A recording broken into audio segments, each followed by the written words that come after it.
আমার কথাটা আপনার কলিজার ভিতর দিয়ে ঢুকে একদম মগজ দিয়ে বের হয়ে যাওয়া উচিত।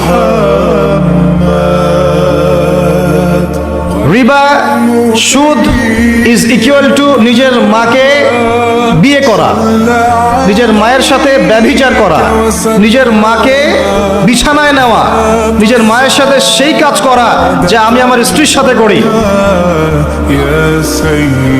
এটা আমার কথা না, এই কথাটা বলে গেছেন আপনার নবী। আমার নবী না বলে আপনারই নবী বললাম। আপনার নবী, আল্লাহর হাবিব, আল্লাহর হাবিব, আল্লাহর সবচেয়ে পছন্দের বান্দা, যার জন্য আল্লাহ মাকামে মাহমুদ রেখেছেন, যার জন্য হাউজে কাউসার রাখা হয়েছে, যাকে আমাদেরকে দেখানো হবে, যিনি আমাদের জন্য সুপারিশ করবেন, যিনি আমাদের জন্য সুপারিশ করবেন কাল কিয়ামতের মাঠে। তিনি বলেছেন রিবার পাপের 70টা শাখা আছে। কতগুলা? তার সবচেয়ে নিচের শাখা হলো নিজের মায়ের সাথে জেনা করা। আউযু বিল্লাহি মিন যালিক। সর্বোচ্চ পাপ কি তাহলে? সূরা বাকারার 279 থেকে পড়া শুরু করেন। আল্লাহ পাক বলেন সর্বোচ্চ স্তরটা কি? রিবা।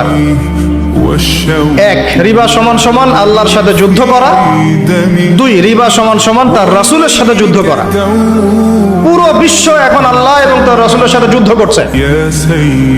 পুরো ওয়ার্ল্ডটাই, এখনকার এই ওয়ার্ল্ড, এখনকার এই যুগ, এই জেনারেশন।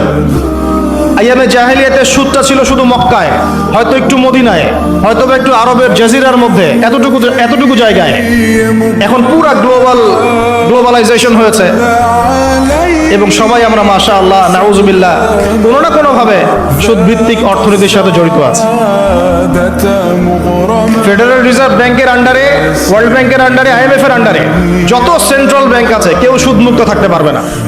আপনি গভর্নমেন্টকে দোষ দিয়েন না, গভর্নমেন্টকে দোষ দিয়ে লাভ নাই, কিছু করতে পারবেন না। শিরকের গোড়া হচ্ছে এখন ওই পশ্চিমা শক্তিটা, একদম শিরকের গোড়া, তাগুতের গোড়া, যত শয়তানি অন্যায়ের মূল গোড়াই জায়গাটা।